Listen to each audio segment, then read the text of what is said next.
Hebrews. This is our Prophets of Awakening. This is our Sabbath class.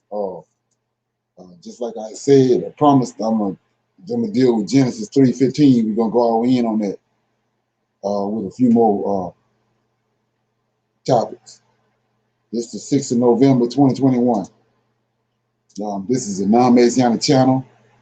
We deal with the Tanakh, which is the Old Testament, and the Torah, which is the first 5 books of the Old Testament that was given to Moses by the Lord of hosts on Mount Sinai. I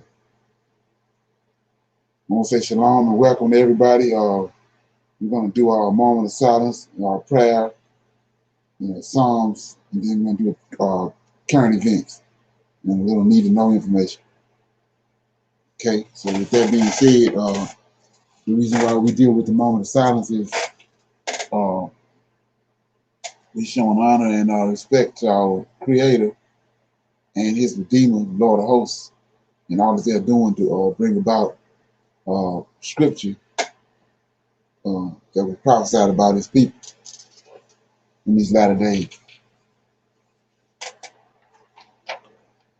So, oh Lord, we come before Thee on that Sabbath day, bow down with great respect for our Redeemer and our Creator. Oh Lord, you confess through your prophet Isaiah that you would return unto us and that you would pour out your Spirit upon us. This you have done in great fashion. Because of this, O Lord, we have found you within your holy scriptures, great in counsel, mighty in works, for thine eyes are open upon the ways of men, to give every one according to his ways, according to the fruit of his doings. O Lord, behold, thou hast made the heavens and the earth by thy great power, and stretched thy arm, and there is nothing too hard for thee. Knowing all these things, O Lord, we eagerly await thy coming, the day in which thou will break the yoke of our oppressors. Peace be unto you, O Lord. Okay. Hallelujah. I'm going to read the Psalms.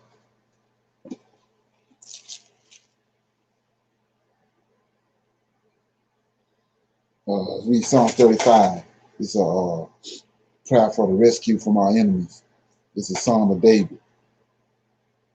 Plead my cause, O Lord, with them that strive with me.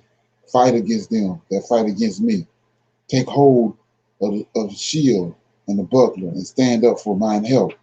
Draw out also the spear, and stop the way against them that persecute me, and say unto my soul, I am thy salvation.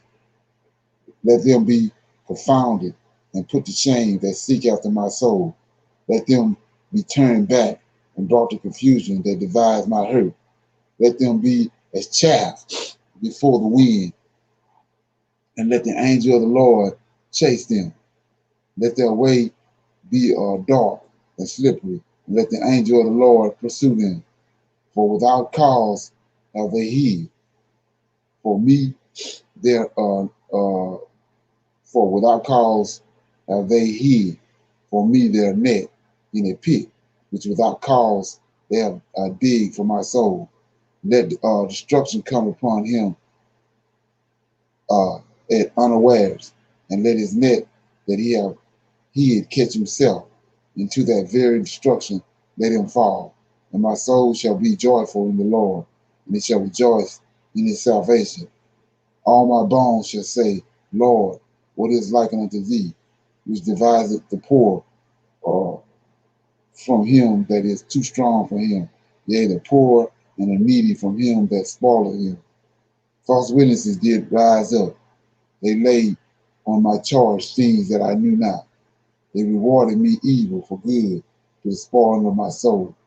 But as for me, when they were sick, my clothing was sackcloth. I humbled my soul with fasting, and my prayers returned into mine own bosom.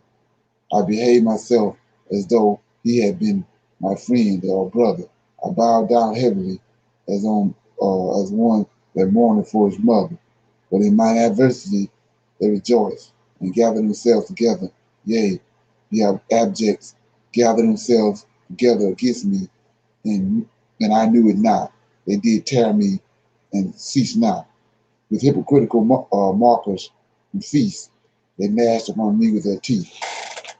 Lord, how long wilt thou look on? Rescue my soul from their destruction, my darlings from the lions. I will give thee thanks in the great congregation. I'll praise thee among much people. Let not them that are mine enemies, wrongfully rejoice over me, neither let them weep with the eye that hate me without cause. For they speak not peace, but they devise deceitful matters against them that are quiet in the land. Yea, they open their mouth wide against me and say, Ah, ah, our eyes have seen it. This thou hast seen, O Lord. Keep not silent, O Lord. Be not far from me. Stir up thyself and awake my judgment, even unto my cause, my God and my Lord. Judge me, O Lord, my God, according to the righteousness, and let them not rejoice over me. Let them not say in their hearts, Ah, so would we have it. Let them not say, We have swallowed him up. Let him be ashamed and brought to confusion together that rejoice at mine hurt. Let them be clothed with shame and dishonor that magnify themselves against me. Let them shout for joy and be glad that favor my righteous cause. Yea, let them say continuously that the Lord be magnified, which hath pleasure in the prosperity of his servant. And my tongue shall speak of thy righteousness and thy praise all the day long. So that was Psalms 35, a prayer for enemies. A prayer for rescue from my enemies. Any comments?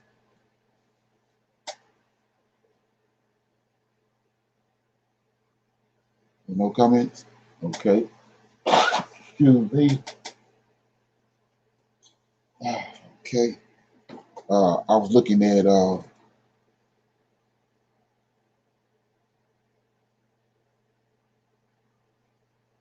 it says in verse 5, it says 35 and 5, it says, Let them be as chaff before the wind, and let the angel of the Lord chase them. So if you go to the Daniel, we see that Daniel was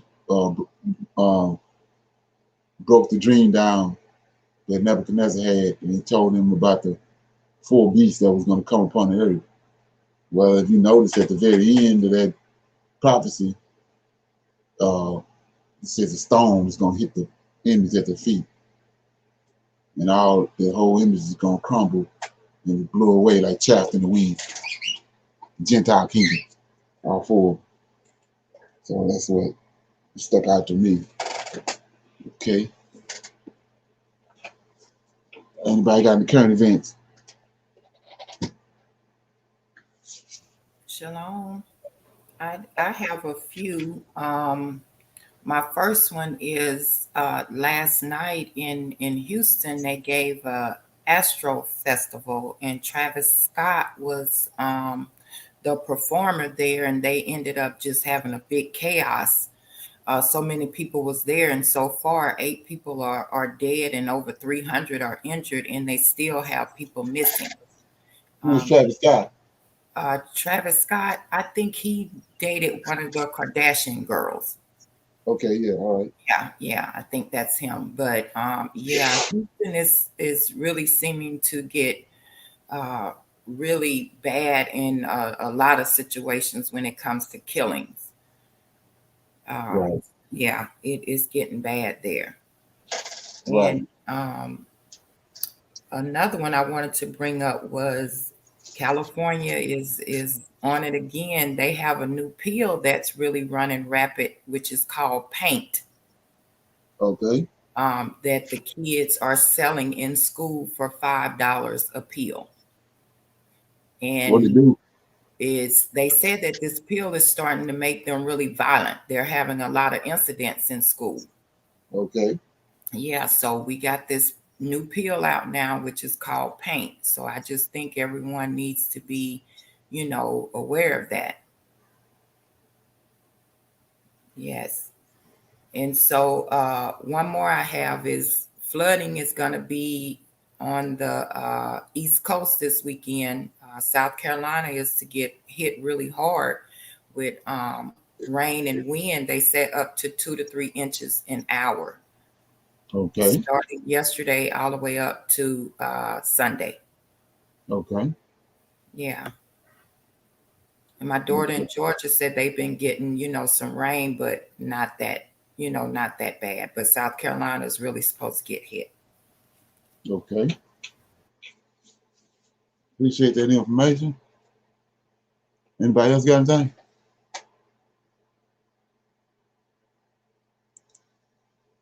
Shalom, brother. Anybody else got anything? Okay, I got a couple of things right here. I'm gonna, like I was saying before, this the judgment on America, the demise of America, us leaving here and leaving here with all the provisions that we're gonna need, great substance, is all we on top of it. We right on top of it. So I want to play this right here. All the signs everywhere. This lady is the Prime Minister of Barbados. I want you to check out this. She was just talking to the. They had this COP26 summit. I think it's climate, to deal with the climate and goings on in America. So I'm gonna play it. And look at when she's talking and the faces on the people. I mean, it's priceless.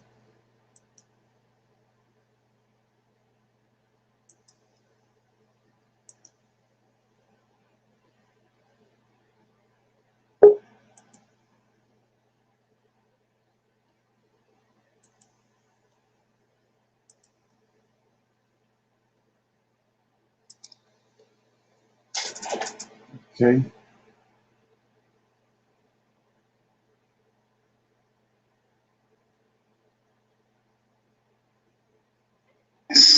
Distinguished guests, ladies and gentlemen, the pandemic has taught us that national solutions to global problems do not work. We come to Glasgow with global ambition to save our people and to save our planet, but we now find three gaps: on mitigation, climate pledges or NDCs. Without more, we will leave the world on a pathway to 2.7 degrees, and with more, we are still likely to get to 2 degrees. These commitments, made by some, are based on technologies yet to be developed, and this is at best reckless and at worst dangerous. On finance, we are $20 billion short of the $100 billion, and this commitment, even then, might only be met in 2023. On adaptation finance remains only at 25%, not the 50-50 split that was promised nor needed, given the warming that is already taking place on this earth.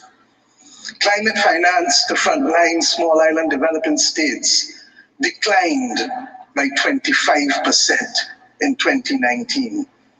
Failure to provide the critical finance and that of loss and damage is measured, my friends, in lives and livelihoods in our communities. This is immoral and it is unjust.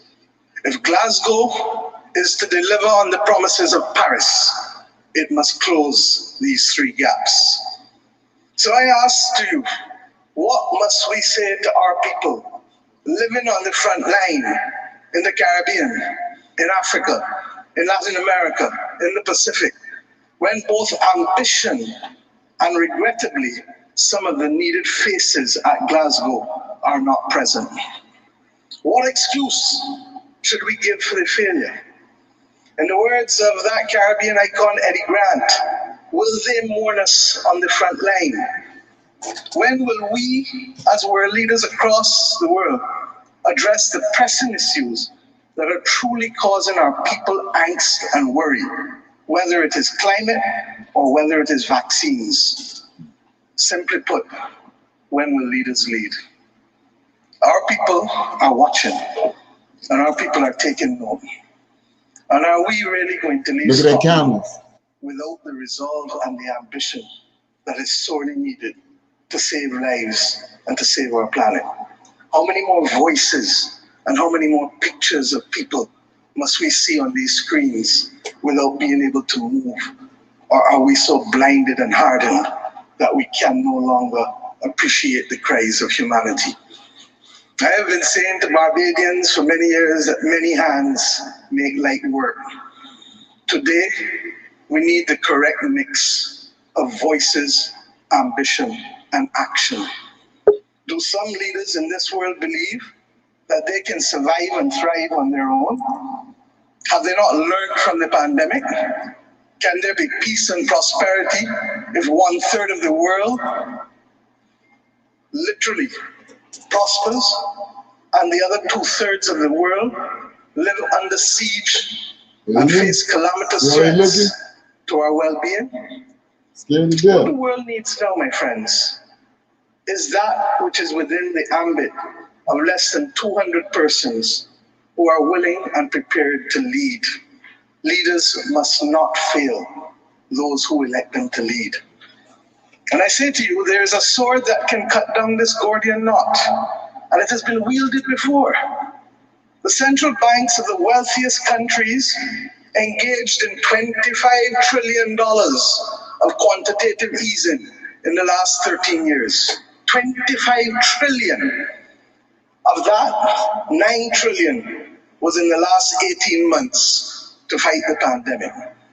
Had we used that 25 trillion to purchase bonds to finance the energy transition or the transition of how we eat or how we move ourselves in transport, we would now today be reaching that 1.5 degrees limit that is so vital to us.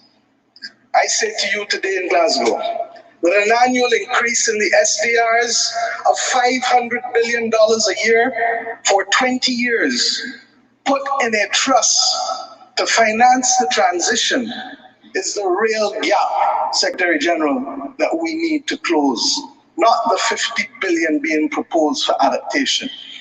And if 500 billion sounds big to you, guess what? It is just 2% of the 25 trillion. This is the sword we need to wield. Our excitement 1 hour into this event is far less than it was 6 months ago leading up to this event. Can we, with those voices and these speeches from Sir David and others, find it within ourselves to get the resolve to bring Glasgow back on track? Or do we leave today believing that it was a failure before it starts? Okay. Any comments? Shalom. Okay. She was really spitting out those numbers. Oh, yeah, right, exactly. And that's what they didn't expect her to know, how 1/3 of the world was prospering. Right. And who that third was. Right. And also she said, when will leaders lead? Right. Well, those 200 leaders that she was addressing, there's a bigger picture. Right. They're under the assumption that they're leading, but I mean, it's a bigger picture. The Lord of hosts has his plan, and it's going to be carried out the way he wants it to be carried out. Exactly. Right. And then, like I was saying before, you see the looks on their face. They are horrified because of all the events that's already happening. And then here this lady is up here being articulate, you know, and they just horrified because they see their world being decimated in front of their face. Yes, being exposed. Right. Exactly.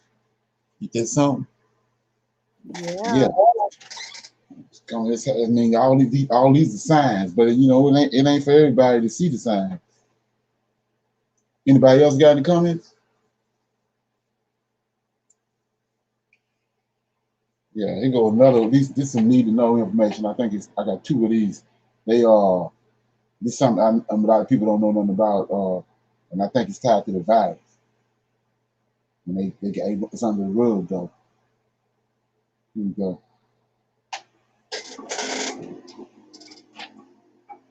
Something really odd is happening at hospitals all over the country. but no one seems to be talking about it. In one of the strangest years we've had in modern times, there's an alarming mystery surrounding the lives of tens of thousands of Americans. Right now, emergency rooms are absolutely crowded, and with each passing day, they continue to overflow with severely ill patients, but no one can actually explain why this is suddenly happening. Yeah. Even though the number of new virus cases in the United States is now less than half of what it was just a couple of months ago, hospitals are still completely packed. As opposed to what many people were anticipating, a decline in the number of confirmed virus cases isn't easing the healthcare crisis we've been facing over the last 18 months. A lower rate of cases, however, is a good sign. It's an indication the health crisis is finally fading. But with fewer people catching the virus, healthcare workers were expecting emergency rooms to be finally emptying out. But the situation they're seeing at this point is the complete opposite. In every corner of the country, emergency rooms are full. In many cases, seriously ill patients are having to be cared for in the hallways because emergency rooms are unavailable due to the staggering number of patients in critical conditions. We're seeing in our hospitals the type of scene we would typically see in third world countries in times of crisis. The level of chaos going on right now is absolutely shocking. But the weirdest thing about this is that nobody knows why so many people are suddenly falling sick. In an article entitled ER. Okay. Any comments? Shalom. Yeah. What I'm seeing that's happening is, and this is from like my co-workers and the people that I know around me, the Right. ones that have drank the Kool-Aid There you are go. the ones that are getting sick. That's it. And they separate the two. Like I was saying, they so slick. They're giving you numbers on how everything going down, but they ain't telling you nothing about what this guy telling you about the emergency rooms just getting overwhelmed because that's the jab. And they're using the media to subvert it, throw everybody, the population off. Right. Like that song. I'm gonna let some more play. As a slump with seriously ill patients, although many don't have the virus. Healthcare workers of the emergency department at Sparrow Hospital in Lansing, Michigan, describe the crisis they are facing every day. Their staff members are struggling to care for patients showing up much sicker than they've ever seen. The ER's nursing director, Tiffany Dusang, is experiencing severe anxiety for having to watch patients lying on a long line of stretchers pushed up against the walls of the hospital hallways. It's hard to watch, she says, but the situation is so dire. There's nothing she can do to help. All of the ER's 72 rooms are already filled. I always feel very, very bad when I walk down the hallway and see that people are in pain or needing to sleep or needing quiet. But they have to be in the hallway with, as you can see, 10 or 15 people walking by every minute, Dusang described. Why? So this even worse than when this first started. Right. But then they got it under the radar, and like I say, you have to go back to the plan they had. You know, they got it on the Georgia Guidestones. You know, Yes. My son is an RN in the emergency room. mm-hmm. And sometimes I drop him off lunch here and there. Mm-hmm. And when I say it's busy, it is packed Right. in the ER. It is. Right. And they ain't talking about that. They're talking about everything but that. Because the first thing it's gonna register is you're gonna know why they're there. But they ain't telling nobody that. And it's gonna alarm the people. Right. And then they've gotten rid of so many people because they did not drink the Kool-Aid. Right. So they've gotten rid of all the doctors and nurses that had common sense. Right. And Yeah. so many of them are not even in, like especially in New York, they just walked out. And Right. it's like now you got all these people coming for serious, because I think a lot of times the last when this happened before, a lot of that was not even due to that, but they were calling everything, Right. And now that it's actually serious illnesses, they don't have staff. Right. Right. Yeah, that was a setup. Everything they're doing by making it look like it was way bigger than what it was. Right. And I was watching a video, I think day before yesterday, where some hospitals are charging the patients for waiting in the ER. Like you have not even seen a doctor yet. And some people were saying that they have received bills in the mail from the hospital and they had not even been seen. So it's like they even trying to cut back on people sitting in the ER. Right. Yeah, they have to do something because people just saying they overwhelmed. Right. But they ain't talking about it.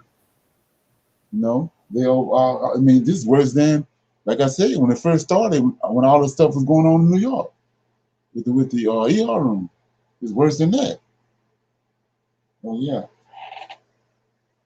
At the same time, we got this going on. Markets stayed numb in October, and that was enough for people to start ignoring the risks again. One more time, the extraordinary rally was supported by misleading growth projections and printed money. But now it's official. The Fed has set up a date to start tapering its bond purchasing program and to raise interest rates. That means we're closer to a massive stock market crash than most people dare to imagine. In fact, there's a special confluence of factors indicating that an unprecedented stock bubble burst will come without people even noticing it. When they realize what happened, it will already be too late. That's what Christopher Irons of, quote, the Ravens Fringe Finance recently warned in an article entitled, "We Could Be Staring Down the Barrel of a Catastrophic NASDAQ Crash and Not Even Know It." In essence, Irons explained why most people don't know how much pain they are truly in for, and why they might not foresee how quickly it could all come down and surprise all of us. By now, you probably already know how the Fed's money printing policies could destroy our economy. People have been feeling the consequences of these policies on their wallets as inflation runs wild, but its effects are also very threatening for the markets. For months now, economists have been comparing the current stock market bubble to the dot-com bubble that began inflating in 1999. At this point, stocks are extremely overvalued, just like it happened in the past. But most investors prefer to believe that it'll be different this time. Right. That's why I believe the next crash is going to come as a breakneck style surprise, says Irons. The point is still the same. The next big market plunge could be any day now and will likely be led by tech. Many determinants could trigger a sudden crash without us knowing it's actually coming. First, the fact that today's bubble is significantly bigger than during previous crashes is making investors believe that fundamentals have changed. When the market starts to go down, they'll probably look as if it's a dip to buy. But a bigger bubble means a more dangerous crash. Second, most of us are truly blinded by the idea of massive gains and utterly distracted by mainstream media narratives that somehow justify the market's insane valuation to keep attracting more sheep to the carnage. This is where the surprise factor comes in. And the third determinant that will lead us to a crash is a catalyst that will shock and wake everybody up all at once. So, Let's start by talking about why this bubble is so. So you hear what he said? It's something that's coming that's going to shock and wake everybody up. Huh? Let's see what's going on.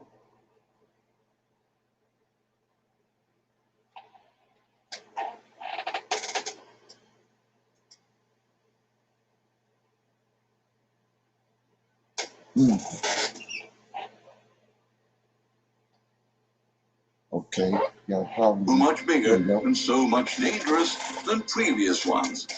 Today, the NASDAQ is literally the 1999 tech bubble on steroids, according to Christopher Irons. People are weaponizing options, something that wasn't being done in 1999, the financial analyst explains. Back then, investors' mania alone pushed stocks higher. But between March 2020 and now, there have been multiple examples, including Goldman Sachs, SoftBank, Boeing, and Tesla. But the NASDAQ bubble is not being supported by real growth prospects, and its mania may have started at a much higher level thanks to planned purchases that helped to inflate the bubble in the first place. Now, in September 2020, the Financial Times reported the following. SoftBank is the NASDAQ whale that has bought billions of dollars worth of U.S. equity derivatives in a series of trades that stoked the fevered rally in big tech stocks before a sharp pullback on Thursday and Friday, according to people familiar with the matter. The Japanese conglomerate has been snapping up options in tech stocks during the past month in huge amounts, fueling the largest ever trading volumes in contracts linked to individual companies, these people said. One banker described it as a dangerous bet. Also in September 2020, Zero Hedge analysts wrote the following. SoftBank made about $100 million trading Tesla alone over the last several months. The bank was engaged in trades that included stock options, providing financing secured against Tesla shares, and buying and selling its convertible bonds. Okay, so the guy was saying all that to tell us that in this month, by the middle of this month, end of this month, is when they expecting it. A lot of the economists and all this is expecting this thing to happen in November because it's so bad. And there's no way it's going to make it to the beginning of the year. You notice that it's going right along with what everybody else saying about November, December time frame. So, any comments?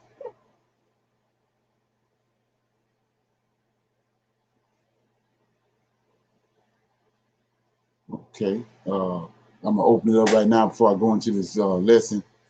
I'm gonna open it up for some Q&A. Any questions or comments about anything you heard or came across during the week? You want to bring it up or bring it out? No questions? Okay. I don't have a question, but I wanted to share some info on the financial side. I just like to share info with my people when it comes to that.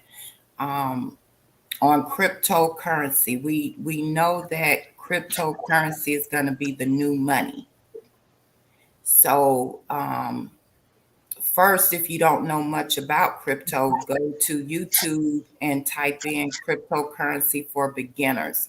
I think we all need to get into that. It's people out there giving away cryptocurrency for free if you do certain things. And this morning I was reading up on it. Burger King is giving away cryptocurrency if you order off the app, and it's through Robinhood. If you don't know much about cryptocurrency, try to get with someone that does know about cryptocurrency. Even Africa is getting on board with cryptocurrency.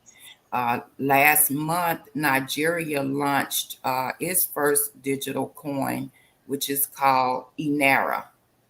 So you can research that. Another good cryptocurrency that is catching on fire in Africa is called Aduwa, and they have a channel on YouTube that you can subscribe to and get a lot of information. It's called Aduwa Blockchain Solutions. They launched in 2018. I know we've been hearing a lot about the Acoin, but Aduwa is a good cryptocurrency in Africa. So I don't know if anyone is into that, but invest into some type of cryptocurrency. I just wanted to share that information. How do you spell that? Which The, one? the Aduwa yeah. is ODUWA.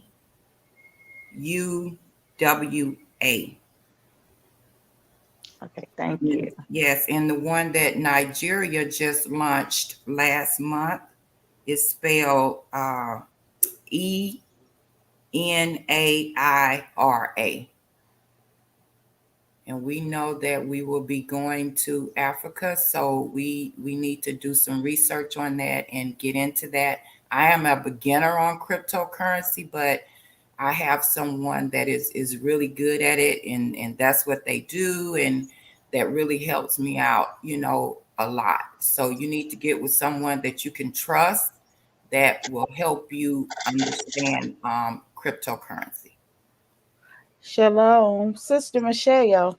I know that cryptocurrency is like digital or Yes. virtual currency. Hmm. Um, and if I'm right, it doesn't have anything to do with the government, right? Right. Right. It's outside the government. Hmm. Okay, I've got to learn more about that. Hmm. Just reach out to me, maybe later, and I can kind of start explaining a little bit. Like I said, I'm not really good at it, but I'm getting into it. And you got to know when to buy and when to trade is really when you're gonna make money. So the sooner you invest into a coin that first comes out, uh, you know which will be pretty good. Don't wait until it's popular. You know what I'm saying? So Right. these new coins that are coming out and launching, that's when you need to jump on it, because you can purchase them for a little of nothing. ADDI got a coin. Yes, they have. Matter of fact, I'll share that with you guys. I have to bring it up on the Aduwa coin. November the 13th, they're going to be doing a Zoom on that, and I receive emails from ADDI. So I try to watch and learn as much as I can about cryptocurrency, because, like I said, that's going to be the new money. And they're telling us that by doing little things, for instance, like what Burger King is doing. We don't think that's much, but believe me, they're jumping on those free coins. Now, just, I don't know, order some nuggets or something. I don't know. You ain't got to eat them, but get your free coins.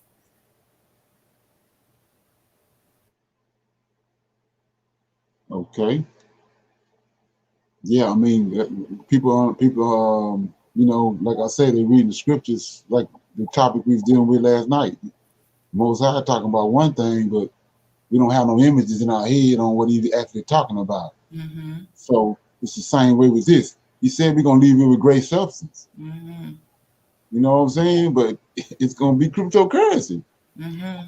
That When was you, my when you look at question. it, huh? I'm sorry. Go ahead. Go ahead. That was my question, Brother Leonard, to you. And I know you're about to get into that with Enoch chapter 11, and Right, where it says he's going to open the store chambers of blessings. right, And I know that that's our great substance. And right. I was thinking more of the line of gold, Yeah, because well, it that's doesn't what deal with, cryptocurrency made out of. okay, Yeah, gotcha. and the thing about it is, it ain't nothing new under the sun. Because of the Caesars and before that, they always created currency out of gold and silver. Okay. So yeah, so remember the verse, it's over in the New Testament, but it says, give that what Caesar's to Caesar and what Yahweh is giving to him. That's talking about the currency. Mm-hmm. Coins. He got his own coins. And another thing while we talking about that, I want to read this because it's a prophecy it's right in, we reading about it and talking about it even today. It's in Isaiah. You know, and like I said, it may not be really registering with some people, but he tell us right here. He says in Isaiah chapter 6. Yeah, I'm gonna start at 6:1. I'm gonna read it all the way to. I'm going to verse 5. It says, "Arise and shine, let thy light come, and the glory of the Lord has risen upon thee." We already see that. That's what these people look crazy about. For behold, the darkness shall cover the earth, and gross darkness the people. But the Lord shall arise upon thee, and his glory shall be seen upon thee. Here we go. And the Gentiles shall come to thy light, kings of the and kings to the brightness of thy rising. So when it said kings, it's talking about all the people, high people up in the earth, the billionaires and all them, the so-called that's running everything. Then it says, verse 4, lift up thine eyes round about and see all they gather themselves together, they come to thee. Thy son shall come from afar, and thy daughter shall be nursed on thy side. Here go the verse right here. Then thou shalt see and flow together, and thine heart shall fear and be enlarged, because the abundance of the sea shall be converted unto thee. The forces of the Gentiles shall come unto thee. That's the stock market, the financial system, and all that gonna be converted to us. That's what we're looking at. Wow. That's what we're looking at. It's be transforming right in front of their face. That's where you get all these Karens and all this from. They nutting up because they see everything being transformed. And so look at the most powerful country in the world. You got a black so-called black person as the vice president. You got a so-called Israelite man as the Secretary of Defense. You just got an Israelite guy over New York, mayor of New York. And then you had the black woman that was mayor of what's that place? Virginia. So what you're looking at, even though they had most of them thrown off, but you see the forces of the Gentiles, which is Europeans, being changed, being transferred. That's what the cryptocurrency all about. He transforming everything's flowing toward us. And then, like I said, the road, they so ignorant they can't even see it. But he said it's not for them to see. But look what they setting up over in Africa, Road and Belt Initiative. So what's happening? They flowing all what the Gentiles is doing. It's flowing. They finna transform it. They call it the Great Reset, going right back to Africa. But the thing about that is, it ain't nothing new, because with Sir Walter Williams was talking about, what the Roman Catholic Church did. The church that was over there in Sophia, wherever that was, over in Turkey, which is part of Africa and all that area, they took it and took it to Rome. So they converted all the flow of all the people of dark skin, complexion, and all that. All they resources, they transferred it, and now they got it flowing to the Europeans. Well, all the Most High doing is taking it right back, where it's going to be flowing right back where it was going, where it started at, because it's all centered around Africa, which is none other than the Garden of Eden. Yeah. Any comments? I'm gonna put out one more thing and then I'm gonna be quiet. I just get excited when I learn new things. I just want to share it with my people, especially if it's gonna benefit us. There is another coin which is called a guap coin. It's GUAP.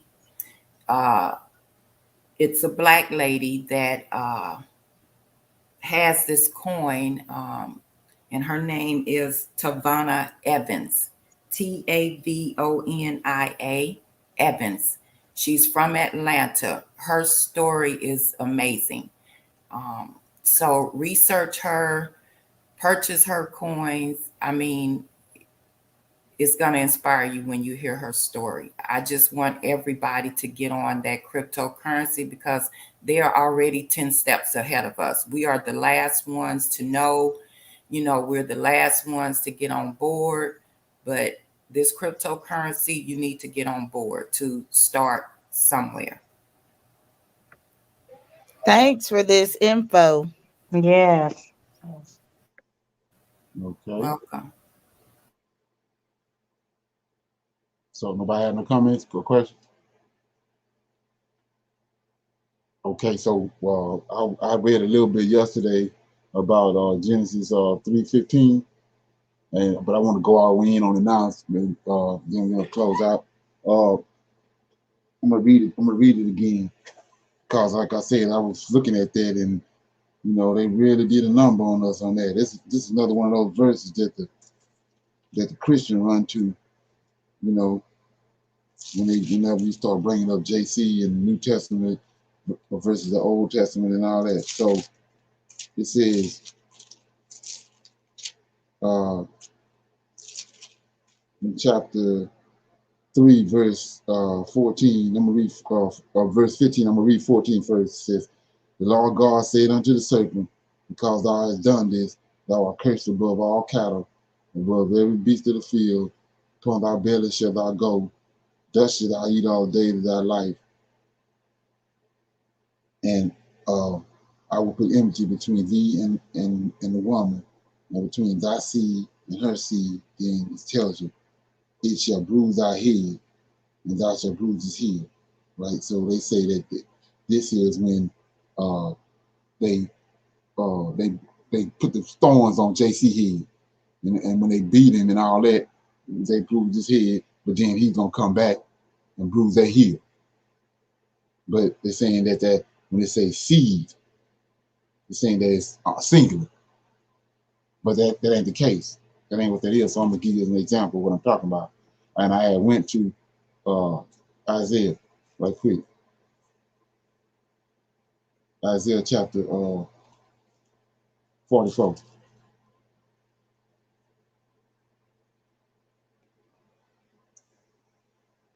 Isaiah 44 and no, yeah, I'm gonna go there first. Isaiah 44. And it says that, "Yet now hear, O Jacob, my servant, and Israel, whom I have chosen. Thus says the Lord that made thee and formed thee from the womb, which will help thee. Fear not, O Jacob, my servant, and thou Jezreel, whom I have chosen. For I will pour water upon him that is thirsty, floods upon dry ground, and I will pour my spirit upon thy seed, and my blessings upon thine offspring." So you see right here, seed is plural. So you say, what seed? Well, Jacob is, when you check him, when you trace his DNA back and trace his lineage back, go all the way back to Adam and Eve. So this Adam seed, sign Adam seed. So he's telling you what he's telling you in Genesis 3:15. It's two seeds, Adam seed and the serpent seed. So let's look at it. So you go to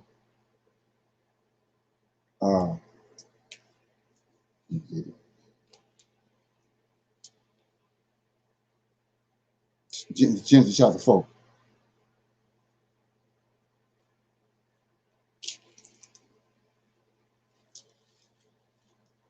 Genesis chapter 4. And this is big because it's a serious deception. So it says in chapter 4, it says descendants of Cain. So that's Cain's, that's the serpent seed. From Genesis 3:15 it says, "And Cain went out from the presence of the Lord and dwelt in the land of Nod, east of Eden. Cain knew his wife, and she conceived and bore Enoch." He lists all of them, all the way to Tubal-Cain, Lamech, and all these men right here. This the serpent seed. That's the seed when he said the serpent seed, which is plural, not a single seed. He's talking about it's plural. So then, in verse chapter 5, the Genesis, descendants of Adam. So this Adam's seed. These two seeds he talking about in Genesis 3:15, which is multiple people. Umbilical cord to umbilical cord. So he says, this is the book of the generation of Adam. In the day that he created, the God created man in the likeness, God created man. God made him, male and female created he them, blessed them, called their names Adam in the day that they were created. That's the 6th-day man. Now he goes Adam's seed, 3. And Adam, the man Adam, lived 130 years and begot sons in his likeness and after his image, and called his name Seth. And all the days of Adam after he begot Seth were 800 years, and he begot sons and daughters. And you keep on reading that all the way through chapter 5, you're going to see Enoch, Jared, Methuselah. That's the other seed. Like I said, plural. So let's look at that. So when you go to, let me get this right quick. He said the serpent seed was going to bruise Adam's seed head. So let's look at it. Can you see that? Yes. So we just, that's a brother on the ground. We ain't gonna fumble with it. It's a brother on the ground right there. So this came. So he bruised his head. It wasn't some prophecy way out 1,000 years from now. It happened right after he said it. He wrapped him upside the head. He killed him. See that? He bruised his head. But remember, the seed is plural, right? So let's look at it.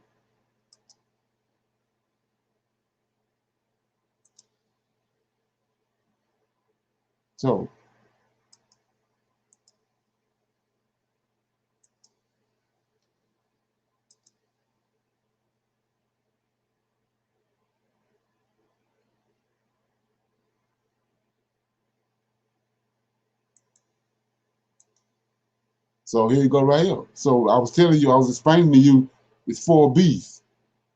It's 4 beasts that's going to come upon the earth.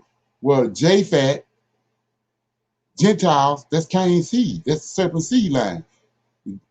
The 3rd beast is Javan. The 4th beast is wrong. Both of them is in Genesis chapter. Let's look at it. Genesis chapter 10. Look at it right quick.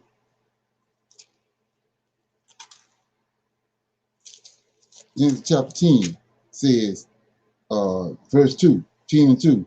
The sons of Japhet, Gomer, Magog, Javan, that's the Greeks, 3rd beast, Tubal. See that? Tubal.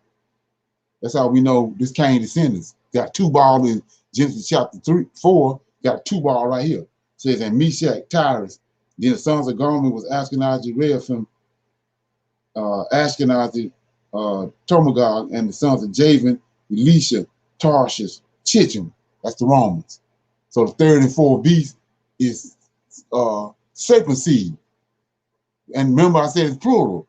You got Cain. One of his seed line killed Abel. Now here you go right here. They bruising the head of Jacob. Jacob is from Adam's seed, and now they bruising the head right here because they brought the. I'm showing you that the Romans didn't bring the Israelite kingdom to an end. Japhet did, the 3rd beast. Here you go right here. They bruised the head of Adam's descendants when they cut the temple off. Seed, plural. There ain't no one seed. They concocted that to bring JC, to put JC in the Old Testament. But here go the seed again right here. So let's keep going. Now let's go back to over here. Any questions so far? Any questions so far? Okay. So with that being said, I was gonna go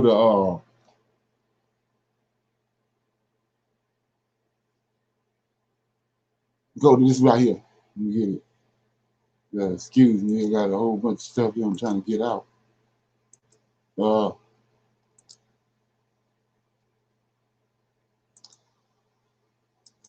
This is the one they get over on us all the time with. See this right here?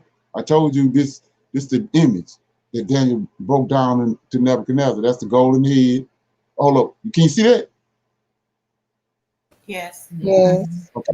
So the head of gold right there. This the arms folded, Medes and Persian. All four of these beasts is actually Gentiles, but well, these heathens, but this right here, this, from the thighs, the skirt, the waist to the thigh, that's Javan. This the fourth beast is wrong. That's Gentiles. That's the serpent seed that he's talking about in Genesis 3:15. Well, the stone. See that stone? They tell you that's JC. They hit the stone at the end at the very end. But I'm showing you that it's right here. Let's break it down. Nobody don't really deal with this. Just it's subliminal. They go on with people's head. We know damn well this stone ain't none of Jesus. But anyway, so go to Daniel.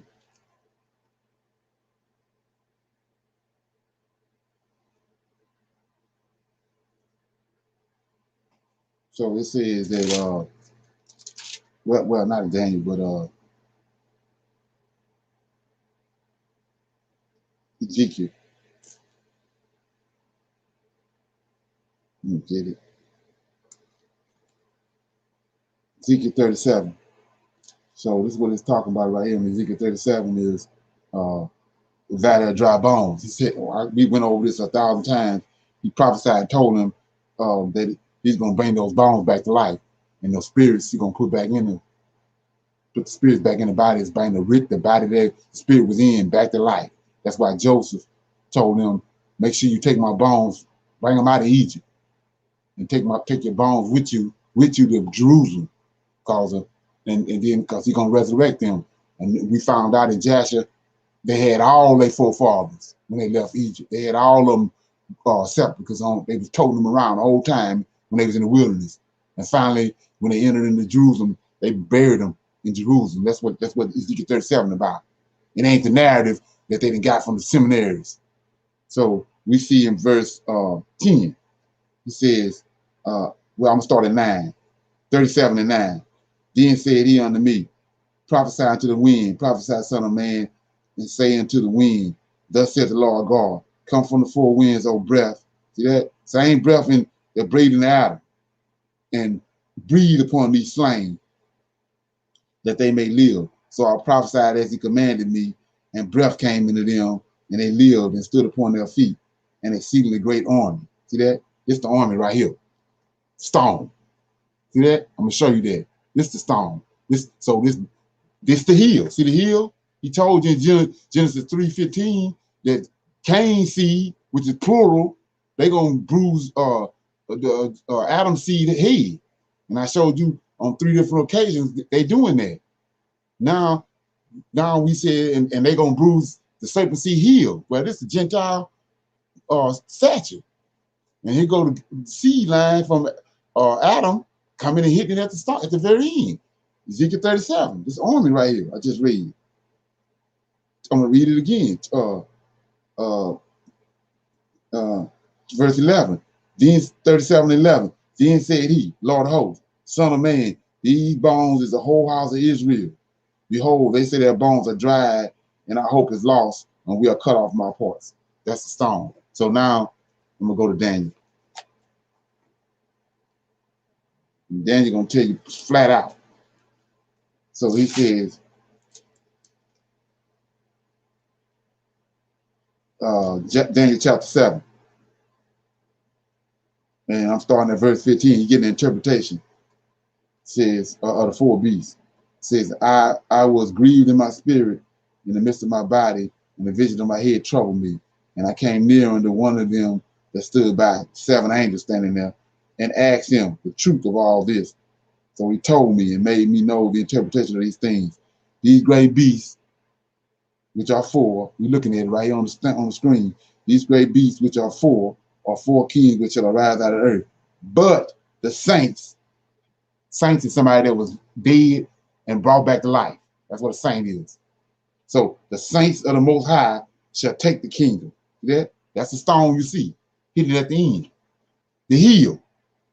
So go back when Jacob and Esau was born. Esau came out first, and when he came out, because he had no business even there. When you understand the story, and because the birthright and all that tied to the first one that break the womb. So Jacob reached out of the womb and grabbed Esau heel. So we say, why you bringing up Esau? Esau merged with the serpent seed, and they became one. That's who Rome is.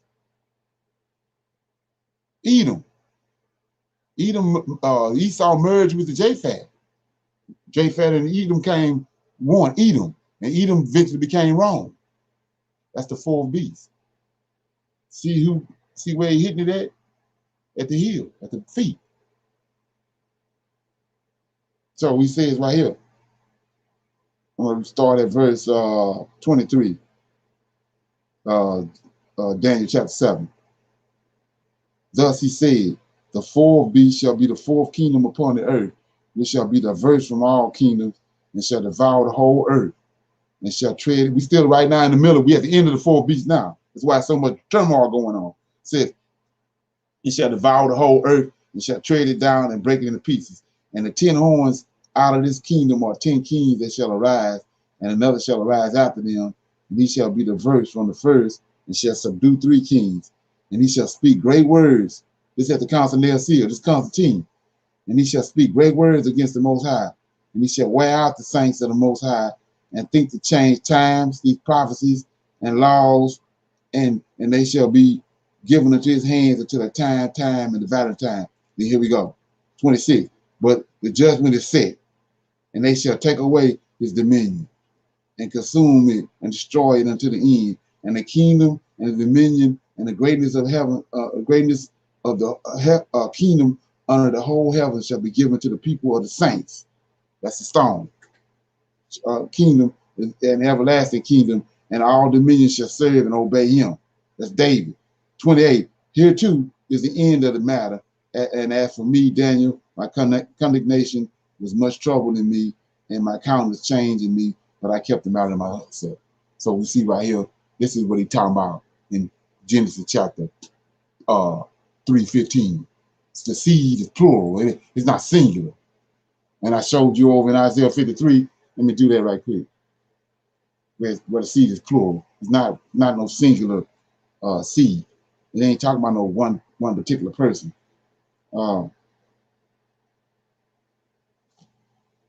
Isaiah 53.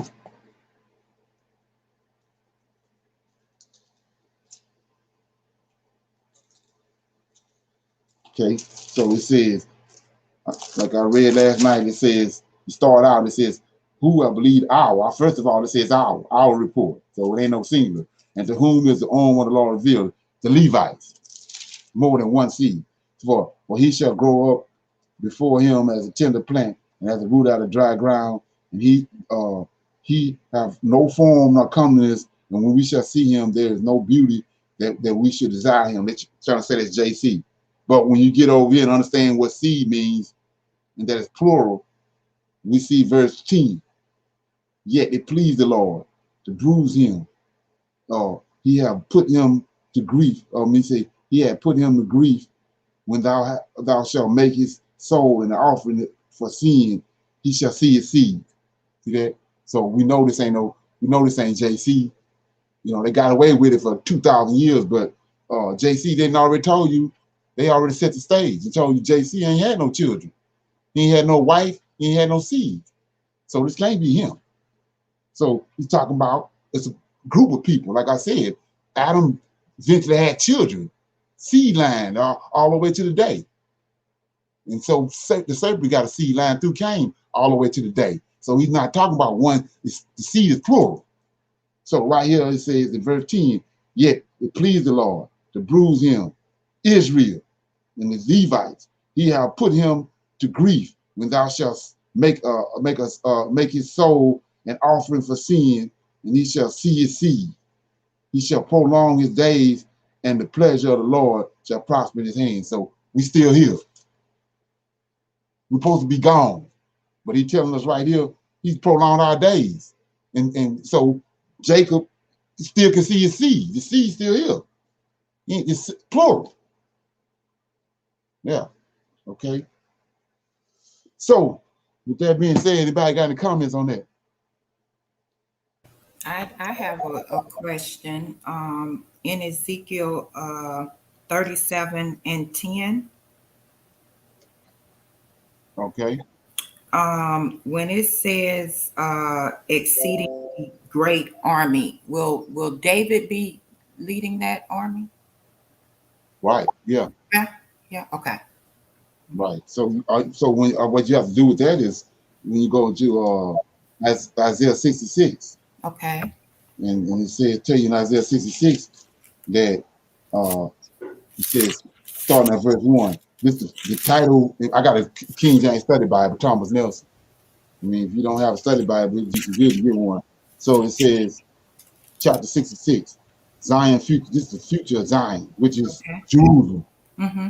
Thus says the Lord, the heavens is my throne, and the earth is my footstool. Where is the house that ye built unto me, and where is the place of my rest? For all those things have my hands made, and all those things have been, says the Lord. But to this man, to that will I look, even him that is a poor and a contrite spirit, and trembles at my word. He that killeth an ox is as if he slew a man. He that sacrifices a lamb as if he cut off a dog's neck. He that offers an oblation as if he offers swine's blood.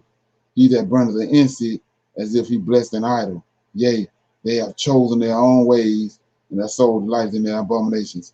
And 4, I also will choose their delusions and this confusion, and will bring their fears upon them, because I called.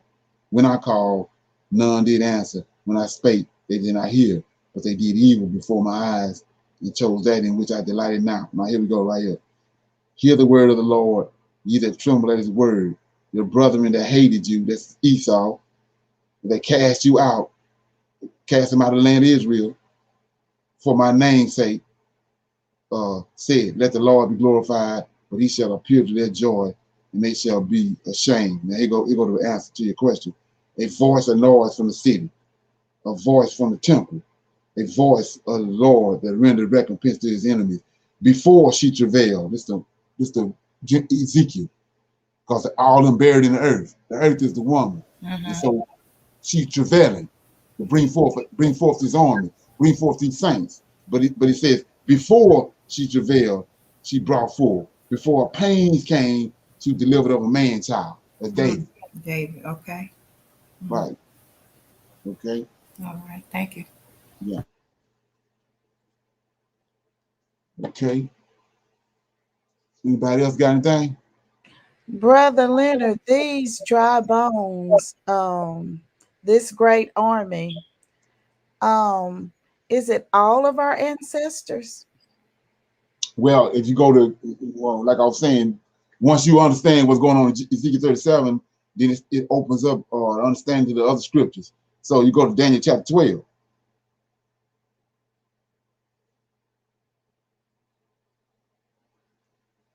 Okay. Let me get it. Daniel chapter 12, and we know who our Redeemer is. We know who raising all these people up. It ain't Jesus. It's Mike. It tells you right here. I'm gonna read it. And at that time shall Michael, so this ain't a misprint, shall Michael stand up, the great prince which standeth for the children of thy people, and there shall be a time of trouble, such as never was since there was a nation, even at the same time. And at that time, thy people shall be delivered, everyone that shall be found written in the book. So deliver means he resurrecting all of them, right? And not only that, these people, the ones that's on the earth, that he done awaken. So here go the answer, verse 2.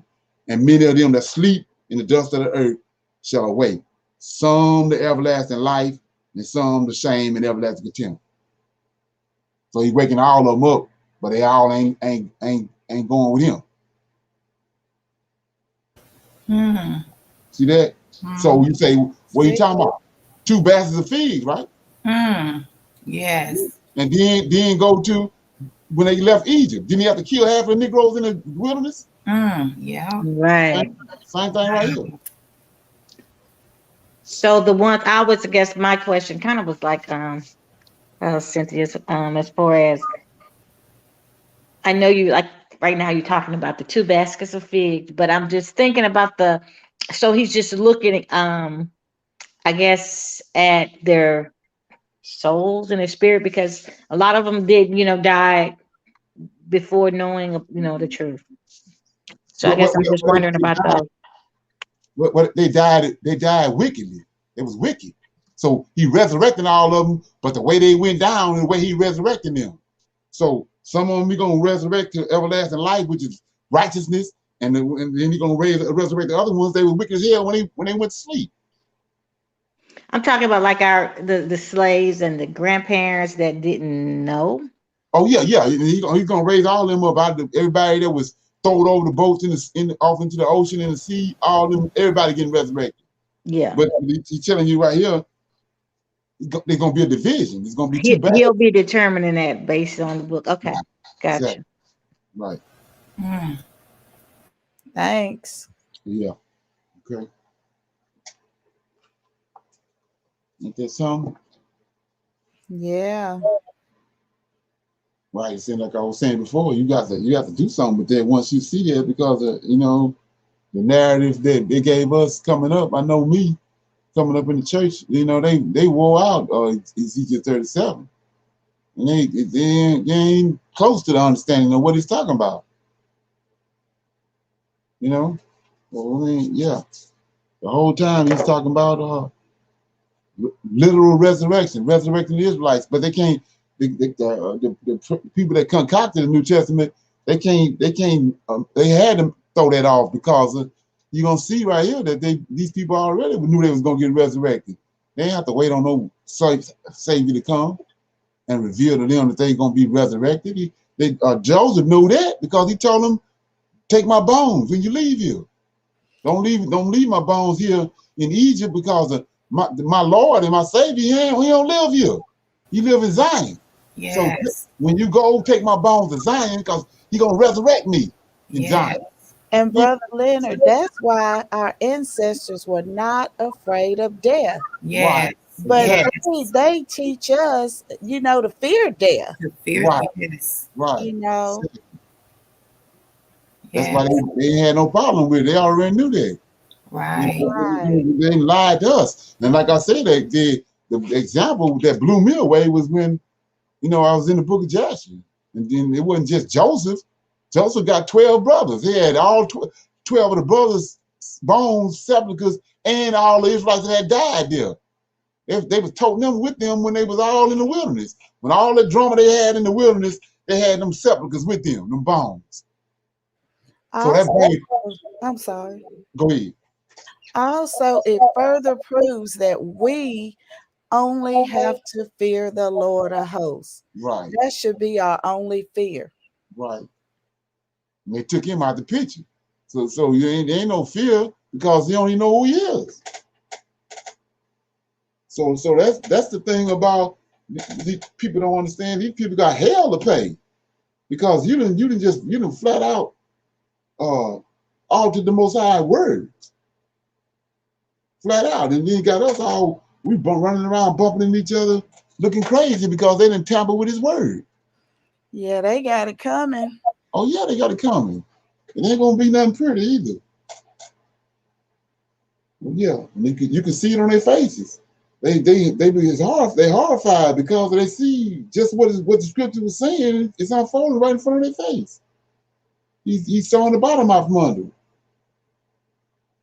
Yeah, Yeah, and the two biggest ones, like you said, the first and the second commandments. But as far as putting the idol before him, and then the one about they always say, you sin, you're gonna sin every day. You can't what is it that you are a perpetual sinner and that you can't yeah, help. You just right, have to just continue to sin and just ask for forgiveness. right. You know. not Right.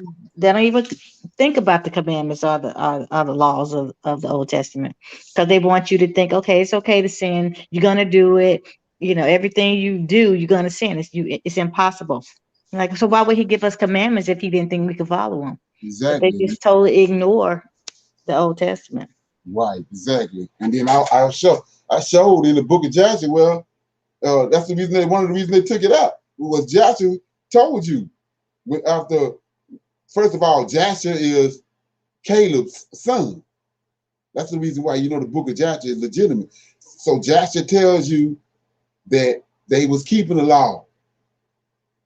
They had tabernacles in every city, every town, all over Jerusalem, and they was keeping the law.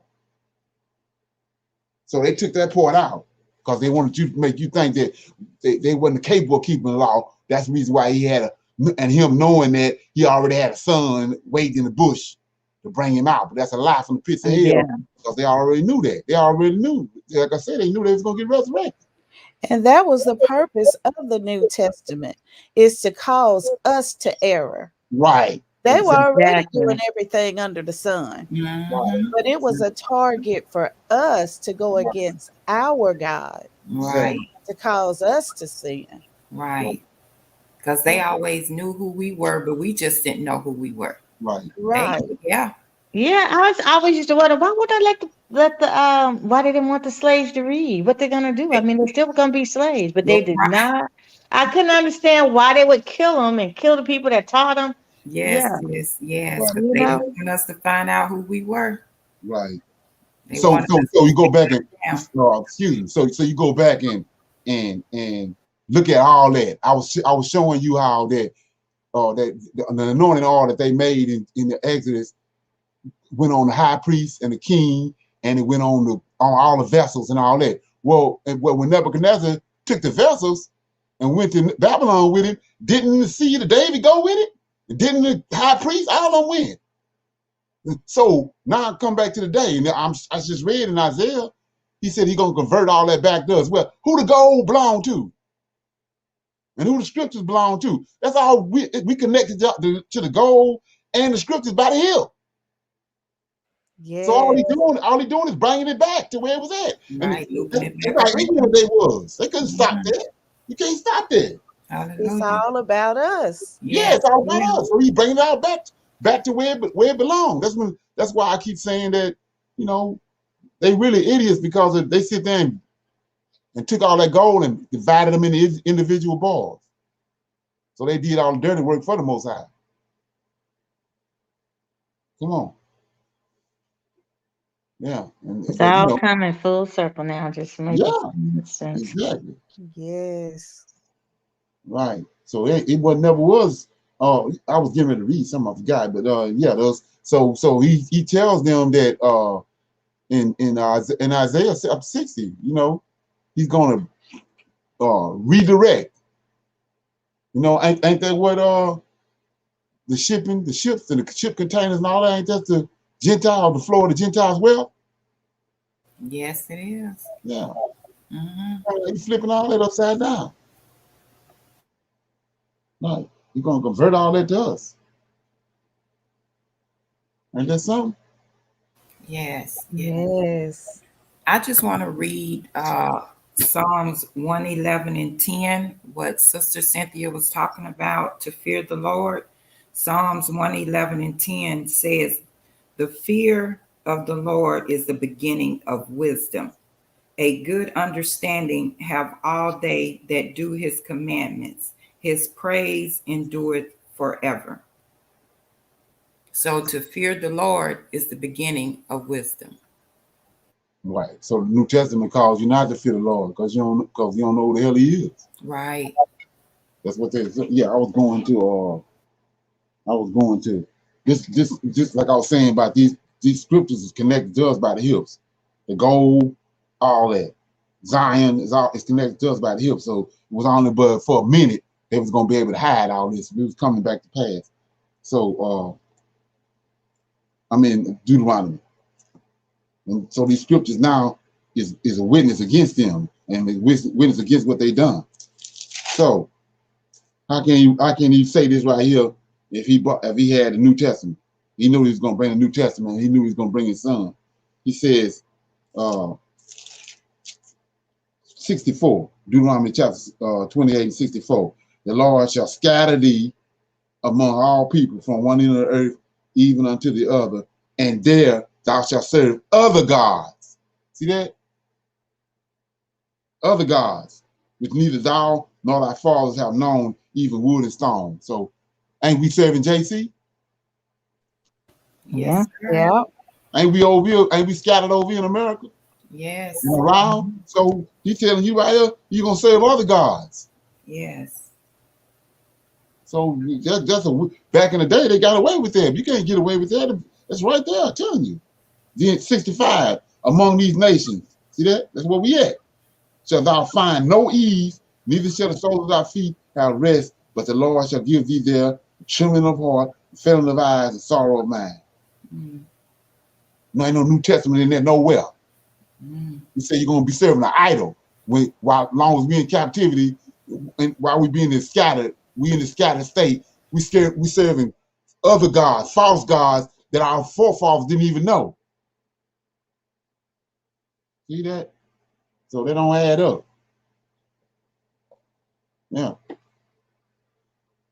Okay. Anybody got any comments or anything before we go? I'm glad the shift is happening. Oh Yes. yeah, right. Yes. It's so great that we are in these times actually getting to see it. You get to see it. Yes. Yeah. The sooner the better. Exactly. Right. Like that song? Yes. Yeah, I was gonna say that I was give some preferred viewing for other videos that was similar to this. It's in the video archives. It's the four beasts of Daniel. Is the video name of the video. So we get a chance. That'll help with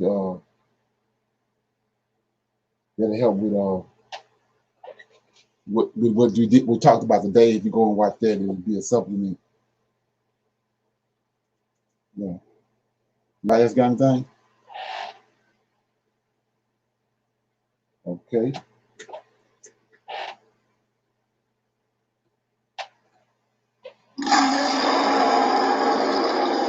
Okay. I'm gonna say shalom. And I'll see y'all at 6 o'clock. Have a great day. Yeah, y'all too. Shalom. Shabbat shalom, everyone. Okay, shalom.